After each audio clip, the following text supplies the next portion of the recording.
Hey everyone, this is QuakeMan. So, where to begin with this subject? So, this is going to be an opinions, thoughts, video, blog topic, whatever. I want to talk about Daikatana, okay?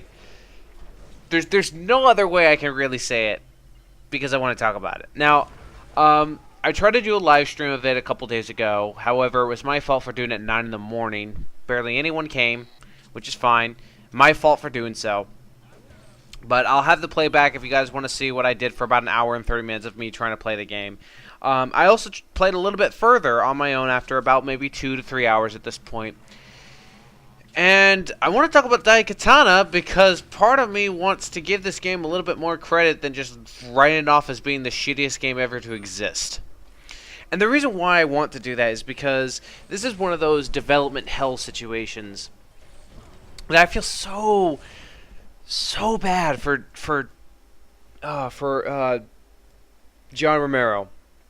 Like, the story I know so far about Daikatana, and I've explained this in my live stream before, is that he pioneered with John Carmack with the creation of Doom and Quake, but he left id Software to create his own company called Ion Storm. And the first thing that, well, not the first thing, he released I think 2 other games beforehand, but the first basically game that he was going to release was called Daikatana.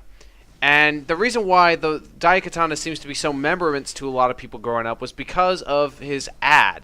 Because apparently, nothing against the guy, I'm not trying to say this and putting words in my mouth, but I guess some people felt like that no matter whatever John Romero touches gets turned to gold. And I guess that was the problem with this, because I think that ego went to him, or it was either him doing this or the PR team, because the ad said, John Romero's going to make you his bitch. And below it was, suck it down. Just let that sink in for a second. That was an ad campaign that happened, like, I think in 1997. And I was, like, 5 years old, so I didn't even know about this until years later, obviously. So it was this huge deal, but apparently there was this situation where they originally were developing it using the Quake engine, but then, you know, they wanted to upgrade it to the Quake 2 engine. And apparently they already had 75% of the game done at that point, so when they switched it over to the Quake 2 engine, that wasn't easy as anticipated or something like that, and it became an issue. It was delayed, it missed E3 marks and all this other stuff, and it finally got released in 2000 or 1999. It's one of those years, but it was pretty much 2 months before freaking the best game ever at the time, which was, of course, Deus Ex Human Revolution. Or not, why did I say Human Revolution? Stupid me. Deus Ex, just Deus Ex. God damn it. Yeah, it was released in the 2000s. And it got a lot of criticisms. It was all this other, everyone hated the game, all this other stuff. And then there's the N64 release, which I've never played, but watching John try and play that, Jesus Christ, you know, that is bad for an N64 game. But the PC version got released on Steam. Finally, I was like, you know what, $5, might as well. Very curious about the game. And a friend of mine got it for me. And I've already played a bit of hours of it, and I'm sorry for that to be more of an introduction than it is about the game. But, you know, I have a feeling that if John Romero would go back and create Daikatana again with the graphics we have now, especially with the iTech 5 engine, I think Daikatana would have been really good. Because in this current state, in the 2000 release Daikatana, the one that you're seeing right now,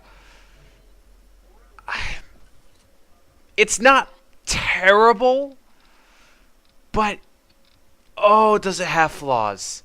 And I feel so bad to even say that, because there's some games that everyone has always said it was total shit that I actually will give credit and actually think is a great game. Chasm the Rift. A lot of people hated Chasm the Rift apparently because it was a poor man's Quake. It was terrible and a lot of ass. I'm sorry, Chasm the Rift is really fun. It may be very tedious on its map design since it's not as big open, it's more condensed and everything. But Chaz and the Wrist is awesome. But Daikatana, I can only give credit that the story is intriguing.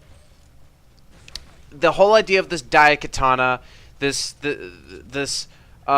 time travel aspect with this Mishima, but and the weapon designs I honestly think is very impressive. Like, the thing I love about this game so far is the shot cycle. That's cool. It's basically like a machine gun shotgun. I mean, I know it's nothing breathtaking, but I think at the time of 2000 that was new to me.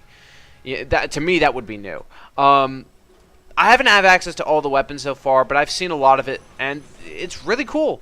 I'm liking the weapon design so far. However, part of me feels like if these were polished a little bit more for the Quake 2 engine, because if you look at the Quake 2 game, Quake 2, the actual game, oh man, the weapon designs in that look so much better than what they look in this one. Like, you can tell these weapon designs were specifically designed from the Quake engine, and they just scrambled to get it working as much as possible with the new engine, especially with a lot of the character models.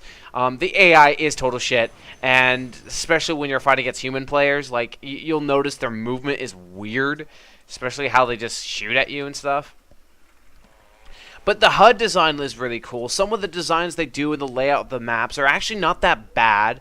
Progression's okay. So, like, I feel bad because, you know, I can tell this is a game that I think would have done a good job. I mean, there's some games that you could know for a fact there's nothing good coming out of it. There was nothing that could become good of this sort of idea or whatever like that. But this one, I actually think that if someone could take this game and either make a Half-Life 2 mod or actually recreate it with, you know, entirely with permission of John Romero or him make it himself, I think this game would actually be impressive. I like the gun design. I like some of the characters. Your main character, which his name is Hiro Hashimashu or something. Names I don't understand, but I find it to be interesting. It's very intriguing. I'm enjoying the game at least, but there's some moments that are very tedious and stuff. The next point I want to make, though, is its RPG mechanics into this game. And this is something that I kept hearing about, and I was curious of how it worked in this game. So, as you're killing enemies, you put up this XP bar that's in your bottom right corner, and it's a very slow progress. It's not like, oh, I'm going to be able to get my first point after killing like 5 enemies.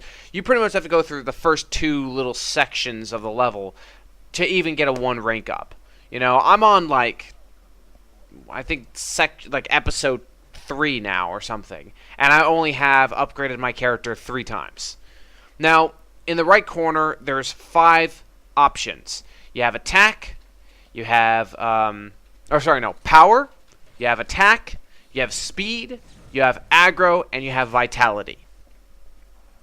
So, what each of the powers do is power obviously, what I guess, increases the damage of your weapons or increases the damage of your fists. It seems like it increases the damage of your weapons because I've been able to kill certain enemies faster than normal with my Ion Blast. Attack is the speed of which your weapons attack at. So if it's full, your Ion Blast shoots like a machine gun almost. Same thing with like the shot cycle, because the shot cycle without an upgrade of it is kind of slow before and the reload, but here you could shoot it faster. Speed obviously is the speed you move. Aggro, I was confused what aggro is, but I found out aggro relates to jumping. It's how much higher you can jump. So that really makes me think of secret areas you can only access by doing that. And vitality increases your health by, I think, like 50 points every time you put a point. You put the point wherever you want to every time you level up. It seems like you're supposed to be able to kind of max everything out by the end of the game. I don't know yet. But I find it kind of cool, actually. I mean, most games have done it better now, but it's impressive to me for the time of 2000. And the AI shit, especially the team AI. I already got your first character named Superfly Johnson. But honestly, I'm having fun with Daikatana, but in no way, shape, or form is it good. I'll say that. Maybe if someone can recreate it, it'll be better, but I'll keep it short at 10 minutes. So other than that, thank you so much for listening. I hope you guys have a great and fantastic day, and take care.